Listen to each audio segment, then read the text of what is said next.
It was World War III. I started setting up my tent. People came in. 75 people surrounded me. I said, Matthew, you're not doing this. I said, no, this is the Grace Camp. We're setting it up. People were taking my poles, breaking them in half, cutting the strings, going inside the tent. It was half set up, and just occupying it and surrounding me. And then a miracle happened. The Holy Spirit came down. People that were yelling at me came up and said, look, I shouldn't have been yelling at you. You can be here, you know. Now we have a tent, brother. We're preaching the word. Jesus also says, I am the bread of life.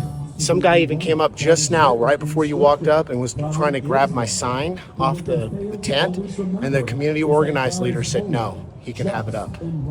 God gave his favor here, brother. This is incredible. There's a breakthrough in the spirit. And whoever lives and believes in me will never die. Why did you decide to come here this evening? We're preaching the truth out here. The gospel message of Christ. How long do you plan on staying here? Several days.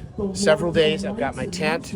I'm part of the community. They can't even touch my stuff now. Well, what if they try to? Well, then the community organizers are going to stop it. So they're letting you have this little corner spot. And I can preach as long as I am between the hours of 10, I think it's 8. We got free Bibles and tracts.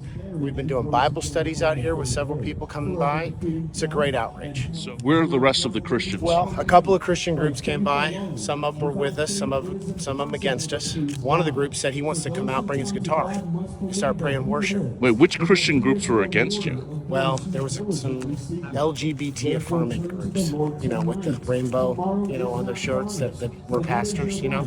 Claiming to be Christians? Yeah. And they said, you know, we really wouldn't do it this way. I don't really like your signs. One of my signs says only Jesus saves from hell. I don't like that sign. So we cannot be preaching during the prayer times, and they last about 25 minutes. For the Muslims? Yeah. Okay. So there's guidelines I have to follow. If I don't follow those guidelines, they're going to move in and remove me. I see. And so I got to play by the rules, which I'm doing. Have you seen any police here? There was a police officer down that way, but they're not coming in here. So far, I feel like God's going to do something great out here. Look, we're preaching the word at night on the University of Washington campus. If you are willing and obedient, you shall eat the good of the land.